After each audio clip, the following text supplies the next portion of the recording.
Cameroon, Bandung, Africa, Bandung, to the world, Bandung. Hello friends, welcome on this platform. This is your Bamenda man, your Ikona man, your Ngi man, your Bakwe man, and proudly so, your Anglophone brother. In the Cameroon context, it's very important to precise.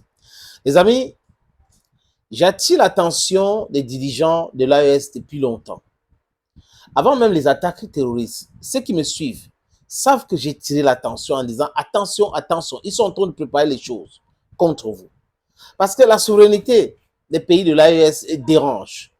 Et it's going to set a bad precedent for the others. So they don't want that to happen. Le fait que l'AES est en train de se préparer pour arracher son autonomie économique totale perturbe ceux qui sont dans la corruption, ceux qui sont dans le pillage, et il ne peut que continuer à chercher à déstabiliser à travers les groupes des brigands, des drogués, qu'on appelle les djihadistes et autres, financés de toutes pièces par ces gens, par l'Occident collectif, à travers ces groupes qui ils envoient les 12 000 téléphones non repérables par les satellites, les 10 000 motos, le carburant et tout ça, les amis. Vous pensez que quelqu'un est dupe? Au niveau du nord du Mali, les gars ont pris les 10 000 motos. Qui les donne ces motos neufs? Ils ont pris les 12 000 téléphones. Qui les donne ces téléphones-là?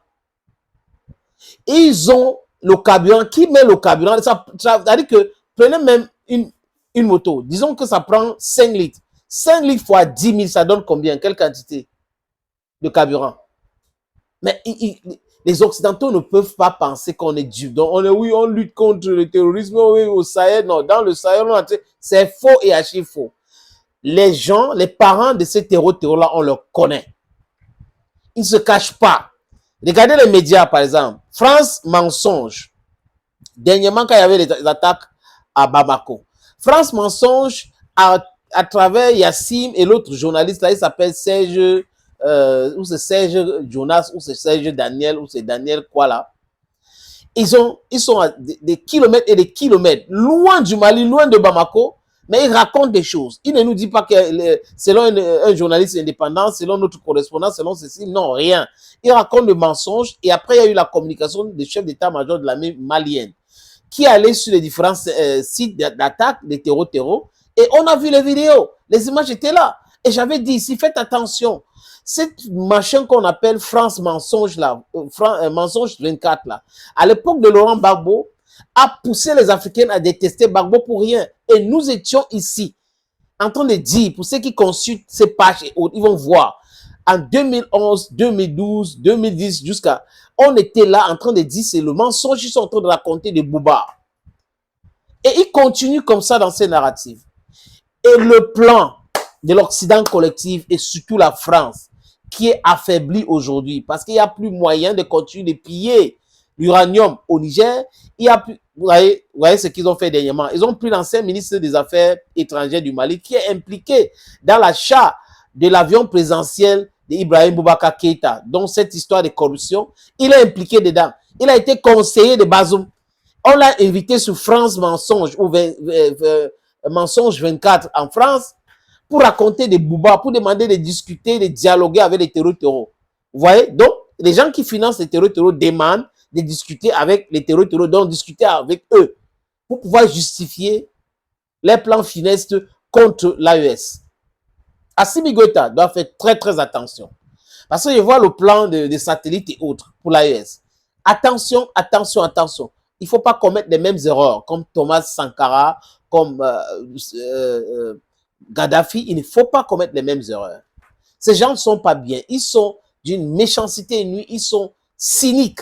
Ils sont prêts à tout parce qu'on est en train de les priver des différents avantages, des privilèges de pillage de notre continent.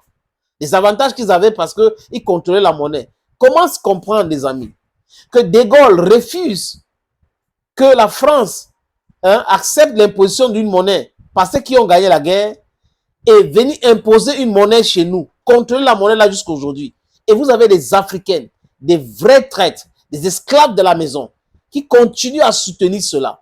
Vous avez des gens qui prétendent avoir fait des études aux États-Unis, qui disent qu'ils sont des docteurs, tantôt ils sont voltaïques, tantôt ils sont ivoiriens, tantôt on ne sait pas d'où ils viennent.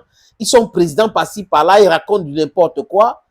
Des gens qui sont dans les écritures. On veut des gens pragmatiques. Les intellectuels, c'est des gens pragmatiques. Un pays peut se développer avec la monnaie qu'elle ne contrôle pas? Non. Un pays peut avoir des problèmes de développement avec la monnaie qu'elle contrôle? Oui. Mais le contraire, ce n'est pas possible de se développer avec la monnaie que vous ne contrôlez pas. Donc, si vous avez votre monnaie et que vous gérez mal, il y aura des problèmes économiques réels. Mais si vous gérez bien, vous maîtrisez votre économie, external and internal commercial balance, things will work out for you correctly. Le problème de l'Afrique, c'est la corruption et le fait qu'on ne contrôle rien. Nos ressources, la monnaie, on ne contrôle rien. C'est-à-dire qu'on produit ce qu'on ne consomme pas et on consomme ce qu'on ne produit pas. Parfois même, on a ces matières premières. On envoie pour qu'on puisse transformer ailleurs. Et quand on a fini de transformer ça ailleurs, on vient nous vendre au prix de couper la gorge. Et vous êtes d'accord. Et les gens sont d'accord parce qu'ils ont leurs petits privilèges. Ou ils travaillent au port, ou ils travaillent aux impôts. Ils ont des petits avantages. Ou ils sont partis au pouvoir, ou ils ont des avantages. Et ils pensent que ça doit rester comme ça. Pensez à l'intérêt général. Vous savez, avec cette histoire des tentatives de coup d'État au Bénin, ils veulent camoufler quoi? On sait qu'ils sont en train de préparer la déstabilisation du Niger. La France souffre aujourd'hui à cause de l'uranium du Niger, qu'elle pillait, qu'elle achetait à vil prix. Elle n'achetait même pas parce qu'elle prenait cet uranium et la monnaie, c'est elle qui imprime. Donc elle peut imprimer la monnaie et venir donner encore. Vous comprenez ça? C'est quand même très grave. Donc cette histoire de tentative de coup d'État où on est en train d'accuser le Niger, on accuse le Burkina Faso, ça ne passe pas, ça ne peut pas passer. Ça ne peut pas passer. Pendant que vous essayez de déstabiliser ces pays et que ça ne marche pas et on invente tous les jours vos différents plans funestes, vous passez votre temps maintenant à dire oui, tentative de coup d'État au Bénin. Et là, c'est Kémy Séba, c'est le chef d'état-major de l'armée nigérienne, c'est le chef d'état-major de l'armée burkinabé et tout ça. Vous êtes en train de raconter des boubas. Monsieur Abdurrahman Tchani, Monsieur Ibrahim Traoré, Monsieur Assimi Goïta, vigilance, vigilance. Et le peuple de l'AES, restez vigilant, restez debout. Parce que ces gars, they will stop at nothing to destabilize l'AES. C'est ce qu'ils sont en train de faire. Donc, we have to be our brother's keeper. C'est-à-dire qu'on doit être là pour regarder les choses qui se passent et signaler rapidement. Parce que seul, c'est-à-dire que les forces armées, la sécurité seule ne peut pas faire ce travail si le peuple n'est pas en complicité. La complicité du peuple et les agents de sécurité est nécessaire pour déconstruire et détruire tous les plans néfastes, nauséabonds, sataniques, diaboliques, fomentés contre l'AES. Et c'est à partir de l'AES, c'est le poumon, c'est à partir de l'AES que les autres pays vont se libérer. Et ils ont peur de ce scénario. C'est pour cette raison qu'ils sont en train de créer tentative. Le Burkina Faso a tentative de coup d'État ici, alors qu'ils sont en train de préparer. Et là, au Niger, on est vigilant. On sait qu'à tout moment, ça peut venir du côté du Bénin.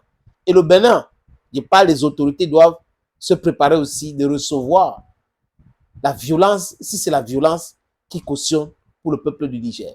Thank you, friends, and bye-bye.